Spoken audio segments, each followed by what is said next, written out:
The world's largest sporting event is an opportunity that doesn't come along every day. The challenge, I think, is to cover some 24 Minnesota athletes, find the interesting insights, the unique angles, and deliver those stories 4 times a day, every day for 2 weeks.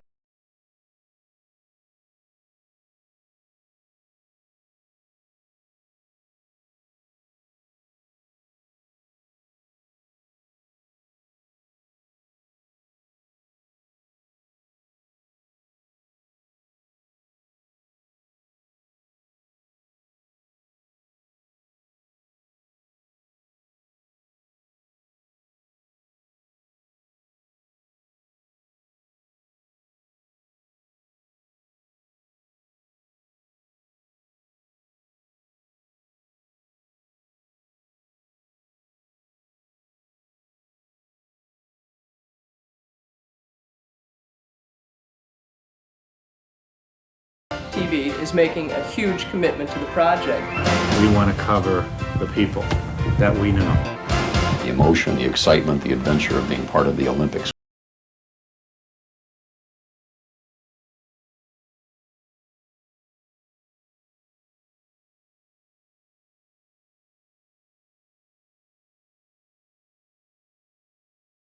That shows our commitment to the games is very strong. We'll be live each night at 5, 6, and 10. And then at 6:30, Mark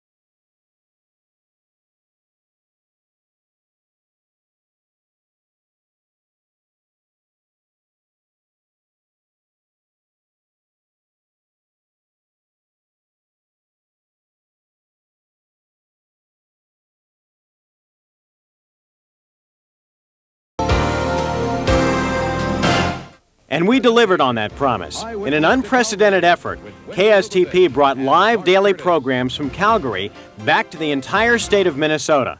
Good evening, everybody, and welcome to Calgary. I'm Mark Curtis. and I'm Wendy Lubovich. First off, we want to have a special hello to everybody in northern Minnesota coming to you from our sister station, WDIO-TV. And 2 of my KSTP reporters provided substantive stories about Minnesota athletes for their friends and neighbors back home. The next couple of days. The practices are over, and Jill Trinery joins us on the eve as she begins the biggest event of her figure skating life.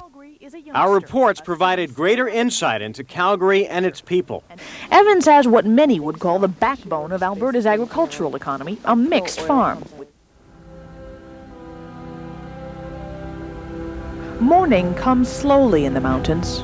Before the foothills and the plains see dawn, the mountain peaks signal the beginning of another day.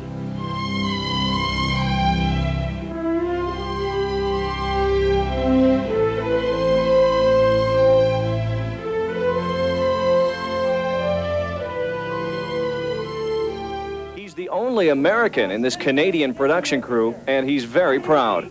We even attracted some attention of our own from the Canadian broadcasters. As Russell reports, a Minneapolis station gets the gold medal for unusual effort. This is the International Broadcast Center, where the official sanctioned coverage of the games is first recorded and then transmitted to the world. This is an apartment building with a view of downtown Calgary, and 2 rented suites on the 17th floor are home to station KSTP Minneapolis. Nothing is hidden: the satellite truck in the parking lot, the cables draped outside the building, the announcers trying to stay warm on the balcony. For 10 days in February, our viewers shared in a major world event from a uniquely Minnesota viewpoint. What follows is a portion of the 5 hours broadcast live from Calgary.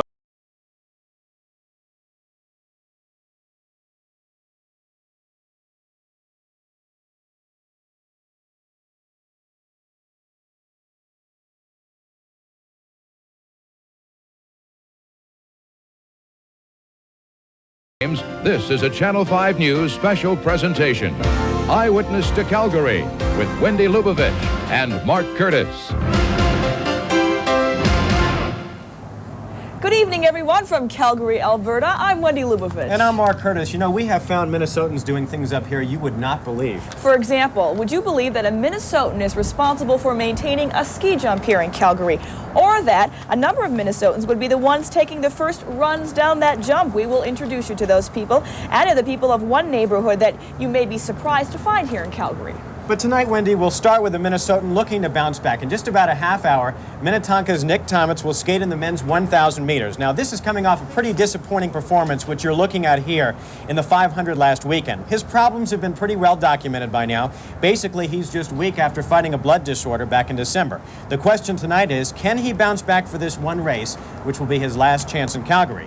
Well, he certainly has the support systems to do it, a very strong family, including a brother who was an alternate back in 1984, and some great parents who Rob Lear spent some time with. And Rob, when you talk about Olympic parents, it takes a lot of commitment, both on the part of the parents and the athlete. Yes, and the Tomitz family has a very special support group going for them. And have you noticed how easy it is to spot the parent of an Olympian on the streets? Yes, they hold the biggest smile. And here in Calgary, they have plenty of reasons to smile because they've been treated royally by this host city. Billiards is not a demonstration sport in Calgary, but the folks playing pool are demonstrating the goodwill nature of these Winter Olympic Games. To arrive here and be welcomed like we were by the Eatons was really something. The Olympics are only here once in a lifetime, and we wanted to get as involved as we possibly could, and this seemed like a great way to do it. What Jim and Lori Eaton of Calgary have done is open their hearts and home to visiting families of Olympians. Jean and Wally Tomitz of Minnetonka are the parents of speed skater Nick. Well, they've made us feel like it's our home and use everything, and so they're working, so we have it all to ourselves. Like, we want to go shopping, you know, buy groceries and this and that, and they don't want us to do that. It's all here. The Tomitzes are just one of 100 families that have found a home away from home for the Games. It's all part of Calgary's Adopt a Parent program, aimed at expanding this once-in-a-lifetime athletic experience from the sports venues to local families in the suburbs. We were down here and we were, I was going, go Nick, go. I was so excited that we knew somebody, that we had more of a connection to that than we would have ever had we not been involved in this program. And the Tomitzes have already extended the invitation for the Eatons to visit them in the Twin Cities. New friends. Isn't that what this Olympic experience is all about? Mark, Wendy? I think you're right, Rob. You know, I want to ask you just one question before we let you go. You, next to his parents, you're probably closer to Nick Tomitz than anyone.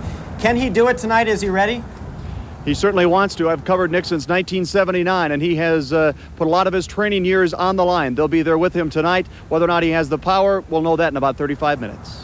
All right, Rob, and all the highlights of that coming up at 10 o'clock. You know, sometimes, and this is what the great Olympic stories are made of, an athlete comes up with one great performance, even though he may not be at 100%. Maybe that'll be the case for Nicky Tomitz tonight. They train a whole lifetime for that moment oftentimes. That's right. Well, we're going to switch gears for a little bit. You know, the U.S. Olympic ski team was in Biwabik recently at Giants Ridge, and they came up with a rather interesting discovery there.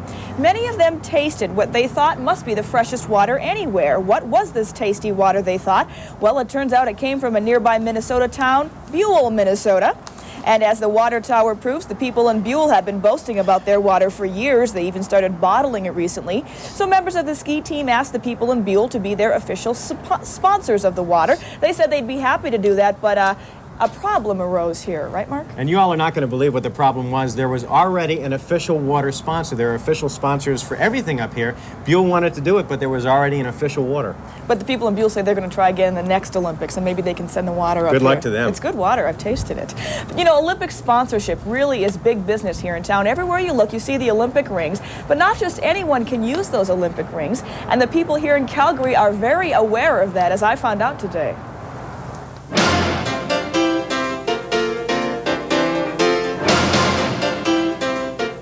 Official Olympic sponsorship, almost a sport in itself in this Canadian city.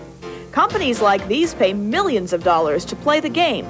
The 20 or so official sponsors are the only ones allowed to use the Olympic rings or the Winter Games snowflake. You can't even use the word Olympics in your ad unless you are part of this exclusive club. Some people here in Calgary think this official sponsor business has gotten a little out of hand, and a few of them are approaching this with a sense of humor. One of them is John Rothwell. He runs an antique store across town. Mr. Rothwell prefers to be known as the official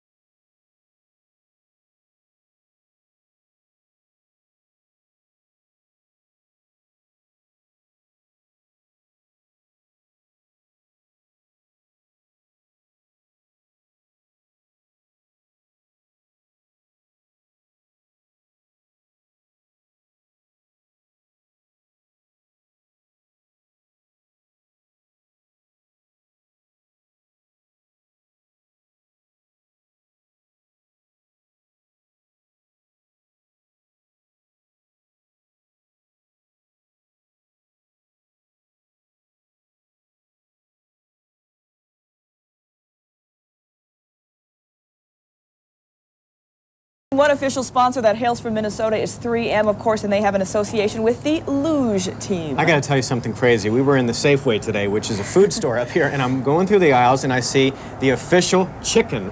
The official chicken of the Winter Olympics. Was it roasted? No, it was ready to cook. You could roast it, you could fry it. I mean, it was the official chicken. Who would believe that? Perfect. All right, next up, a Minnesota man who grooms the ski jump, and Minnesotans who make these incredibly dangerous jumps off of it. Stay with us for Eyewitness to Calgary.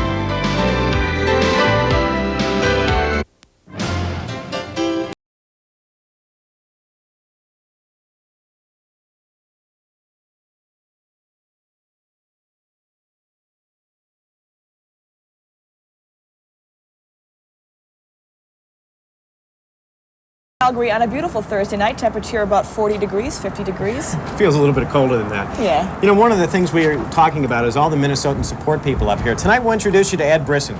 He's one of the guys, his job is to make sure the ski jump always looks good and is always in good shape. Right now, let's take you back to Rob Lear. And Rob, without these guys, there would be no gold medals to begin with.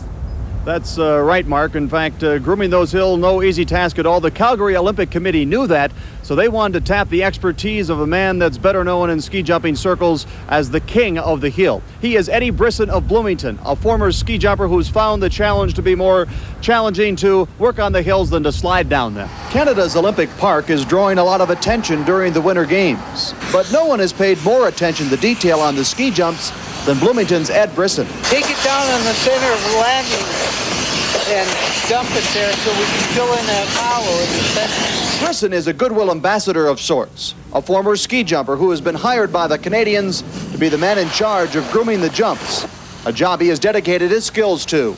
If they can train 4 years, they have every right to ski on a hill that is well groomed and perfect condition for competition. Some Canadian officials feared how the hiring of an outsider may be perceived, but apparently ski jumpers were more interested in Olympic results than political consequences. Karl Martisch, the man who designed the hill, the engineer, he said, you have to be at Calgary. He started on me in 1981 when they were first awarded the games. And I told him, I'll be there. Brisson is a man who's been there before. He groomed the jumps in Lake Placid for the 1980 Winter Games. And he has spent the better part of the last 4 decades traveling back and forth to Canada, lending his expertise and his Olympic touch to Canadian ski jumps. So heading north of the border is certainly nothing new to this 63-year-old. I feel like a Canadian more than the U.S. in the wintertime. Spend more time up here than at home. That's right. If you watch the ski jumping competition, you're not likely to spot Ed Brisson's signature on his work.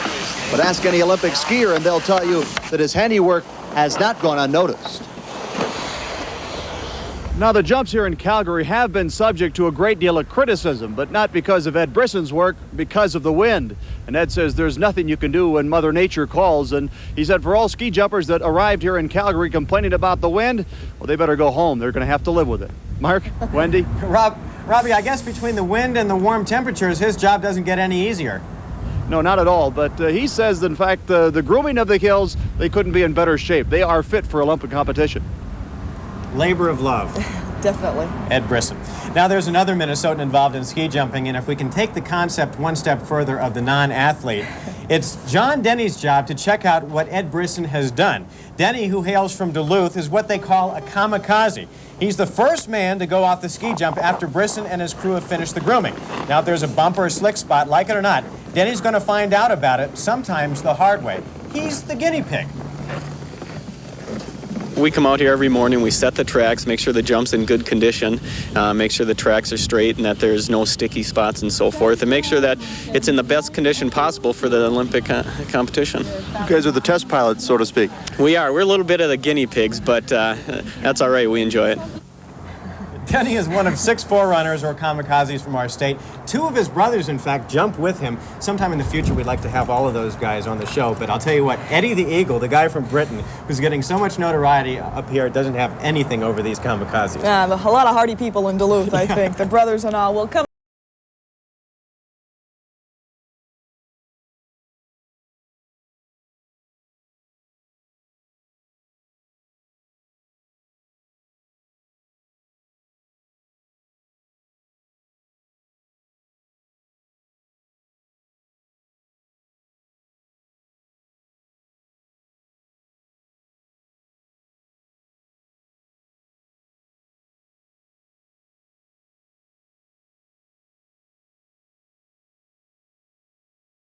Calgary is a city that prides itself on a lot of different neighborhoods, places where people share the same culture, the same history, oftentimes the same language. Well, there is one neighborhood here in Calgary that sort of looks and sounds a little bit different. And Catherine Smith is standing by live in downtown Calgary to tell us all about this very special place. Catherine. Wendy, you know, when you walk around down here, you know you're in an oil town. The buildings sport company logos and the glass, it's everywhere. But there's one part of downtown in the northern area that stands out. It's just different. Photographer Denny Bear and I decided to tour the sights and sounds of Calgary's Chinatown.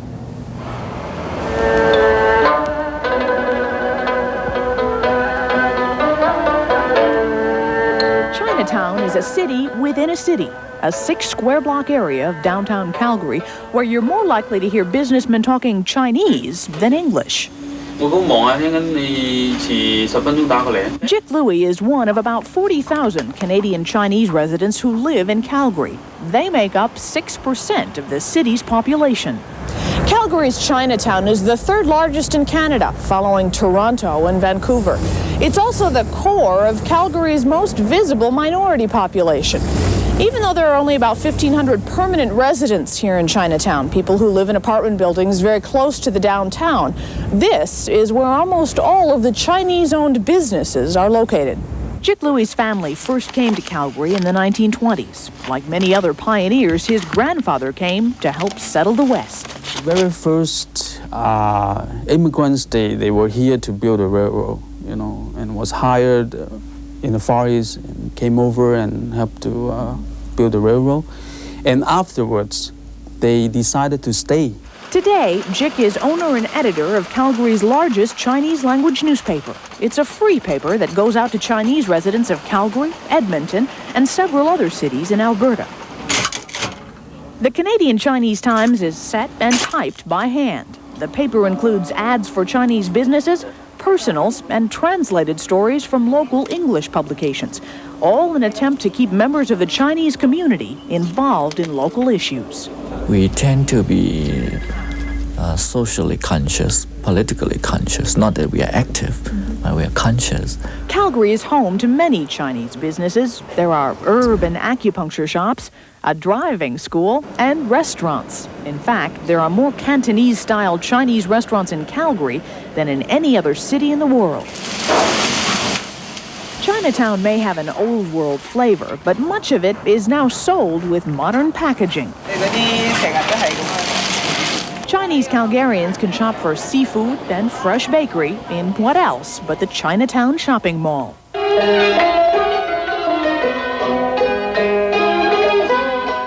It's a bright, vibrant, active neighborhood. Street signs tell you when you've arrived in Calgary's Chinatown, although the neon signs would be your first clue.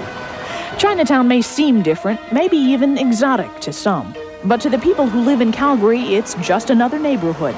One where you don't have to speak Chinese to be welcome. Now, it might not surprise you to realize that there are a lot of close ties between people here in Calgary and places in China. But the best tie of all is that the city of Calgary has a sister city in a northern province of China. So there's a lot of interaction. A lot of officials from China end up coming here. Mayor Ralph Klein has a big plaque on his wall that he shows everyone who comes to visit him that says Sister City, China and Calgary. And so they're very proud of that here, not only in Chinatown, but everyone in town. Wendy, Mark? Kate, did you have an opportunity at all to taste some of the food there? You know, actually, the dim sum restaurants, the very short little luncheon menu restaurants are wonderful. That's where we went for lunch with Jick Louie.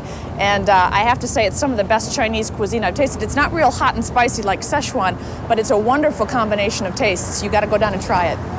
Yeah, I think we will. You know, there's only one thing we haven't tasted up here. We've had the Western, we've had the Calgarian steaks. The Calgarian beef is excellent, by the way. We haven't had Chinese yet, so tonight, I think we got to go do that. And we haven't had that official chicken yet from Safeway. Which I will pick up. All right, probably the one thing that makes us think the most of Canada is the Canadian Mountie. Now, officially, they are police officers here. But you know what? There is very little official around going on these days with them. We will explain that when we come back for Eyewitness to Calgary. Welcome back to the Olympic City in Canada. The sun is setting and it's a beautiful evening indeed. Well, you really know that when you are in Canada, when you start talking about the Canadian Mounted Police, the Mounties as they are called up here. Yeah, they've been patrolling the Olympic Plaza during the games, but I'll tell you what, they haven't gotten a lot of work done. Mike Binkley spent some time with them and joins us live from downtown now. Mike, these are real-life Dudley Do-Rights, correct? Yes, they are, and I'll tell you what, after seeing these guys in action, I am right on the verge of a career change. What an assignment they have out here.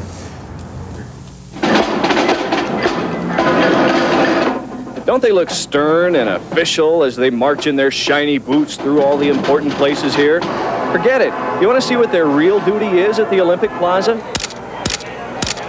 They pose for pictures and talk to kids. You'll see the fireworks. I will, eh? Yeah. Janae Brooks of White Bear Lake found herself a Mountie, and on the other side is her friend Allison Cutlin of Minneapolis.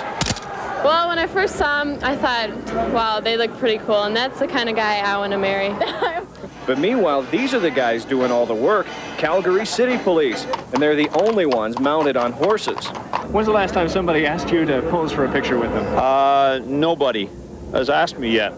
Aw, poor guys. People asked them for directions. And look, they're even the ones guarding the railroad tracks. After all we've been taught.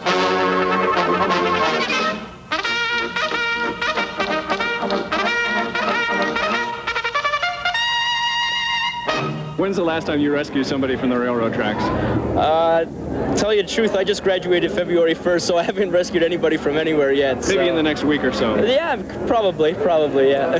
They're good sports, as you can see, because they're not supposed to do anything here at the plaza except PR work. The Olympic Committee was awfully anxious to have Mounties seen around the events. They've been a very popular attraction. I've had my picture taken at least 200 times in the last 3 nights. Just incredible, and it's great. They say a lot of people ask them if they're real. They are real. They are the National Police Force of Canada. And those who have been assigned down here at the Olympic Plaza say this is a nice break from what they usually have to do. Wendy and Mark? Mike, I think you'd look great in those pants. Well, thanks. I'm ready to try them on. All right, thanks, Mike. We have to show you, this pin mania that's happening here in Calgary. Everybody's got certain Olympic pins. The Mounties, perhaps, if we can get a shot of this, they have the most elaborate pin of all. It's a very sort of Baroque-looking gold pin. Now, do you know what someone had to trade to get one of those puppies? I don't know. They had to trade like 10 pins to get that. Really? It was one of our photographers. This is the hottest single pin in Calgary, I think. It's beautiful. And if you'd like it, I'll trade you later on. Okay. No, it's not mine. It's one of our photographers. All right. As we told you at the beginning of the show tonight, it's a very big night for Nick Thomas of Minnetonka. He's skating in the 1,000-meter speed skating race, and that's set to start at 7 o'clock in just a couple of minutes. And Nick is the first pairing for that, so stay tuned. Also tonight on the ABC coverage, women's downhill competition. Then after ABC's primetime coverage, we'll be back live from Calgary. We'll show you the real-life people who are making the Winter Game mascots, two of the most popular creatures in town. They're Heidi and Howdy, the mascot bears. We hope to have Nick Thomas with us live to talk about his race. Hopefully, a gold medal for Nicky Thomas tonight. And there are real people inside those bear costumes, That's right. that Heidi and Howdy. Also tomorrow, we're going to go to a place called Canmore. It's about an hour away. All the Nordic ski events are held there. It is absolutely breathtaking. It is a beautiful spot, and we're going to profile Canmore for you tomorrow on Eyewitness to Calgary. So, from the home of the official Olympic chicken, that does it for us tonight. Thanks for watching Eyewitness to Calgary. We'll see you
Olympic Games, this is a Channel 5 News special presentation.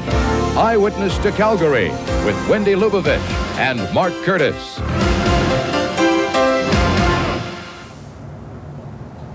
Good evening, everyone. We are live from Calgary. I'm Wendy Lubavitch. We're glad that you could join us tonight. And I'm Mark Curtis. Right off the bat, we want to say a special hello to all of our friends in northern Minnesota on our sister station, WDIO. We've got an exciting half hour for all of you tonight. Tonight, I'm really excited about this. We're going to be talking live with a figure skater from Minnetonka, Jill Trenery. That's coming up in a little bit. A lot of news, a lot of nerves, obviously, for Jill. We're also going to show you some of the exotic past of this part of Canada, and we'll show you how everybody can be a star during these Olympic Games. And we'll meet some kids back home in Minnesota who have some inspiration of their own in terms of the Olympics. You know, we mentioned at 6 o'clock that this is the week where things are really going to start to heat up. The showdown that everyone's been waiting for with all the figure skaters will get underway tomorrow night. When they skate the compulsories, it'll be our first chance to look at, Olympically at least, at Minnetonka's Jill Trenery. I just want to show you what her road to Calgary has looked like. She started in Tacoma last year at the Nationals where she finished first. Then it was on to the Worlds in Cincinnati, and from there it was on to Denver this past January for the Nationals, and finally up to Calgary, where she hopes all of her years of training and the experience that she's gained along the way will pay off. Here's a look back. Push. Started also this one with the right arm backward. Hold it. That's fine. Stand it there. Passing. Now push with the blades. It was a tough decision, you know, moving away from home, but, you know, it pays off.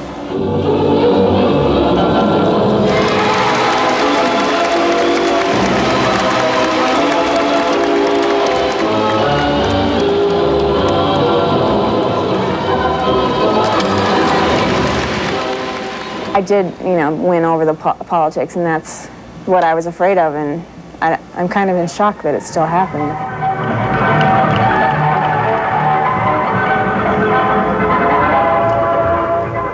I cannot make Jill doing an easy combination. It's not her type of girl. She will go for that one. If I make her do an easy combination, she will skate flat. She will not, she has to go for what she thinks is the combination most difficult that she like to do it.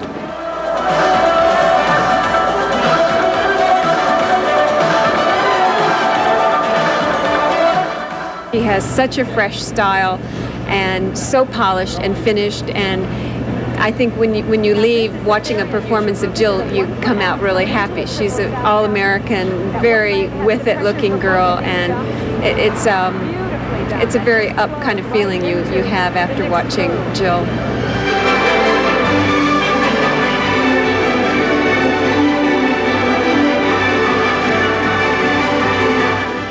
I did really well. I made one mistake, but hey, I'll try to be perfect. Not perfect, but close to perfect in Calgary. You'll seldom see anybody this happy when they've just lost their championship. That's true. I was standing there and I'm thinking I'm on the Olympic team, and I saw so many of my friends and family out in the stands, and they were, you know, all so proud, and it's been a hard year, and to finally pull it off, it makes me feel tough. Well, so far, Jill Trenery has had a very colorful career, but we're hoping for even bigger things from her. And tomorrow, she and some of the best figure skaters in the world will square off for a much heralded show. Yeah, names like Katharina Witt from West Germany, Debbie Thomas, and of course Jill Trenery, who joins Rob Lear now. And Rob, when you talk about the great Olympic showdowns, U.S. versus Russia in hockey, Boitano versus Orser, this one may be greater than all of those. Well, it always seems that the ladies' figure skating seems to capture the delight of all America and all of the world, and we're certainly going to be delighted to some great skating again here over the next couple of days. The practices are over, and Jill Trenery joins us on the eve as she begins the biggest event of her figure skating life. And emotions, what are you feeling right now?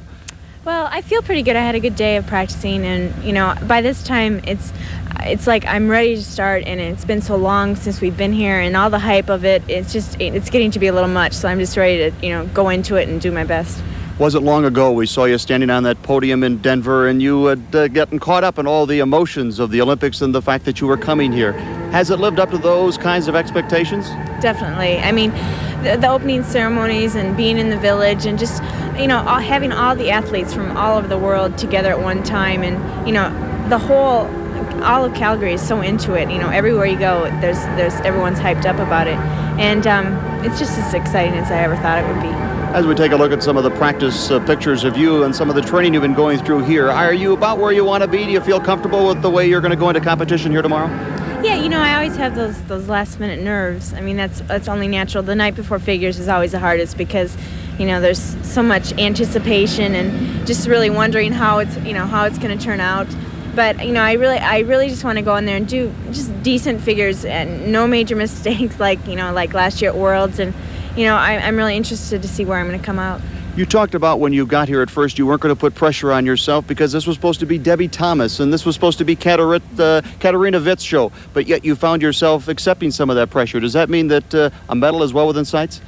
Well, that's exactly at Nationals. I thought that the pressure, in Denver would be so much more than it is here in Calgary. But, now that I'm into it and now that I'm here, I think it'd be crazy for me to just think, oh, it's no big deal. It's, I'm not expected to do anything. I have a medal in mind. I think it'd be foolish to be here if I didn't. But I can't put that pressure on myself like I must get one, but I'm going to give it my best shot to try to. So. Right. Jill, I know you're not going to skate forever, and when you're done, you want to get into this business. So why don't you take over from here, and thanks for taking this time. Okay, so that's the story from the Olympic Village, and Mark and Wendy, back to you. Thanks, Jill. I think she has a lot of potential in this business. She's a very articulate woman. You know what I like? Of all the skaters, she's got the right personality, I think, to emerge as the Olympic darling. That star that always emerges out of an Olympic Games. She's got what it takes. She's real likable. Yeah, it's she easy is. To rally she really around is. Her. Well, people like Jill Trenery are inspiring young kids all over America and specifically in the Twin Cities. And that's where Mark Stevens is standing by live to tell us about that. Mark, good evening. Good evening, Wendy and Mark. Did you ever wonder how all these Olympic figure skaters get started? Most of them, they hit the ice at a very young age. They almost have skates on their feet before they can walk. Here in the Twin Cities, there's a good chance that they might spend their formative years with a former Olympic medal winner. Let's see you turn around.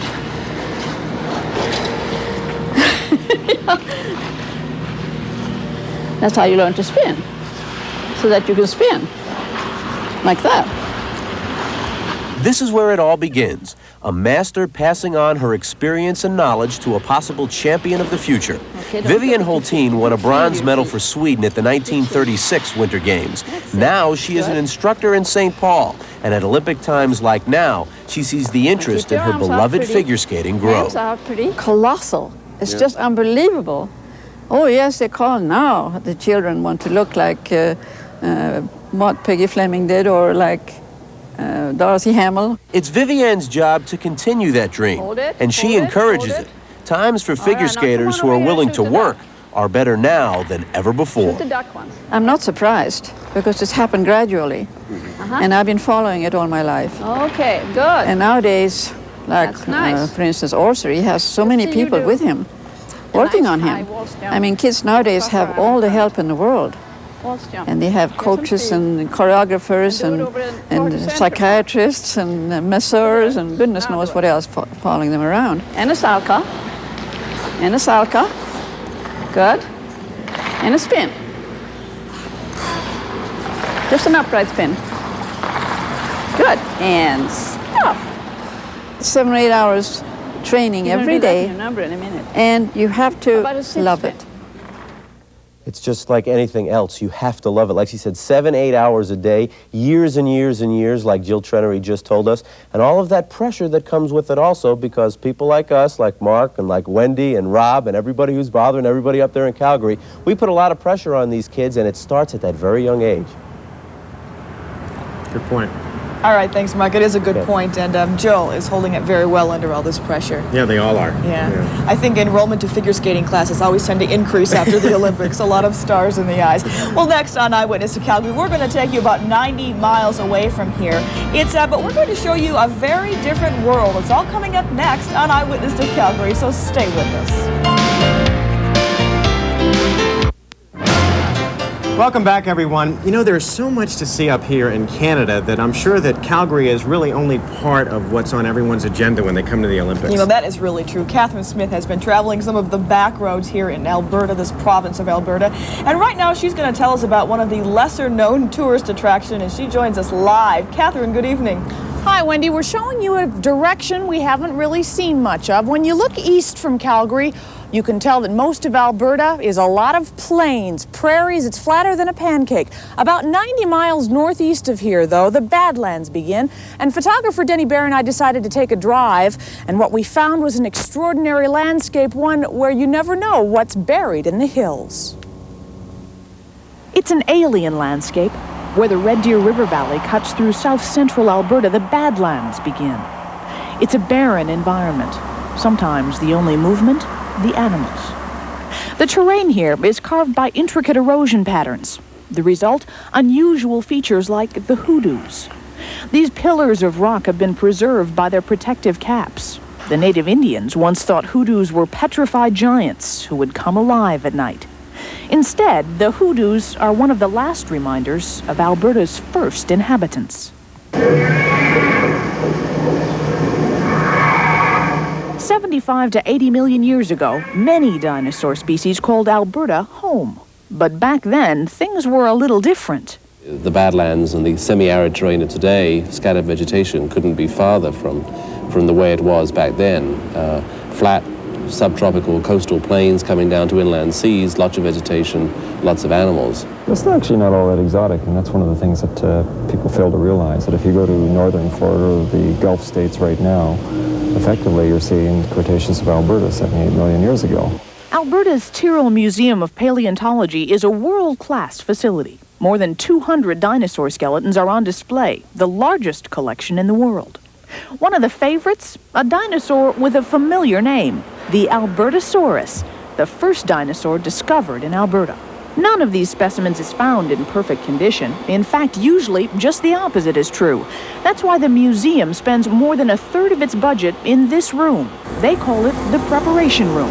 And in here, full-time technicians spend 8 hours a day taking bits and pieces of prehistoric dinosaurs and putting them back together again. This glue is soaked up into the bone inside, and when the glue hardens, that helps hold the bone together.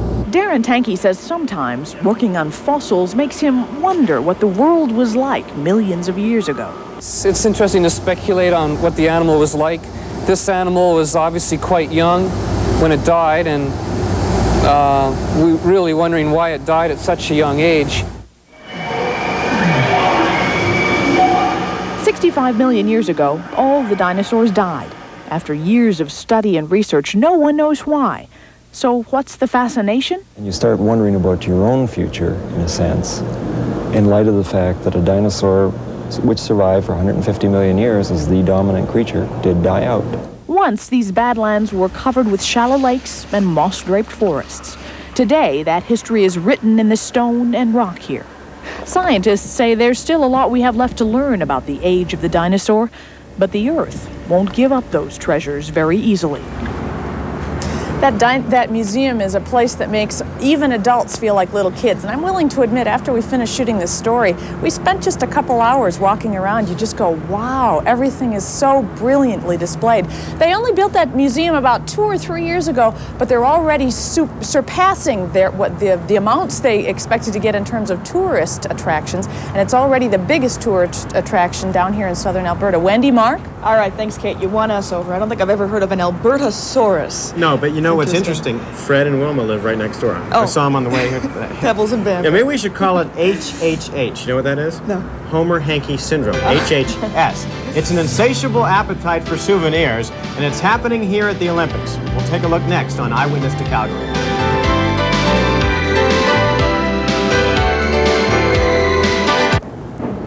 Welcome back to Calgary, and thanks for joining us tonight. You know, Wendy, after over a week up here, I think it's safe to say there are probably 3 different types of Olympic fans. All right, now let's see if I get this straight. Okay. There are those who enjoy the games, those who enjoy pin trading, and those who won't fully enjoy the games until they get back home. Confused? Well, Steve Hartman is standing by live in downtown Calgary, and he's going to sort of explain all this. Steve? Okay, well, we're talking about the kind of person who goes to something just so they can say they were there. You know the type. We're not talking about the kind of people who like to watch things on TV, but the people who enjoy being there. Lauren and Judy Pattison are here strolling the streets of Calgary. I know they're here. You know they're here. Everybody knows they're here. But that's not good enough. No, like most tourists, the Pattisons have to rub it in, brag to the folks back in Minnesota that they were at the Olympics. And how do they do this? With souvenirs. Sweatshirts, t-shirts, and that kind of stuff. Let's go down the line. Come on. The Pattisons say they'll spend more money on souvenirs this week than they'll spend on food, lodging, tickets to events. Need I go on? Yeah, I think it would be a good idea to keep going. Okay. More than they'll spend on taxis, entertainment, souvenirs for everybody and his brother. Jim and Neva, Colleen, who works for me, Nikki, Cindy. Well, you get the idea. The Pattisons will spend about $300 on souvenirs this week. Enough to bring a smile to any cashier's face. The souvenirs are going very well. They're going really, really fast. Unbelievable. More than we expected. Do you have enough? No, we'll definitely sell out. And that's the case in just about every souvenir shop in Calgary. Salesmen are stocking the shelves as fast as possible, but not nearly fast enough. Steve Robb of St. Louis Park can't find anything he wants. Well, so far it's been very difficult because everybody's got some things left, but the larges, the extra larges are gone, and most popular items are gone. And souvenir salesmen say by tomorrow, they'll be sold out of just about everything. So Wendy and Mark, if you want something, you better slip me a 20 and I'll run out and get you something. Thanks, Steve. Had I only thought ahead. Those famous last words. Had I only thought ahead, I could have sold something up here. Well, I have a list a mile long still to buy for my family, so Mom and Dad, you might not be getting it, but we'll try a little bit harder next time. Well, you know, a lot of Olympic dreams come true in the city of Calgary, but even if you're not an athlete, those dreams can come true. We're going to tell you all about that as Eyewitness to Calgary continues. Stay with us. 3, ladies. 1, 2, 3.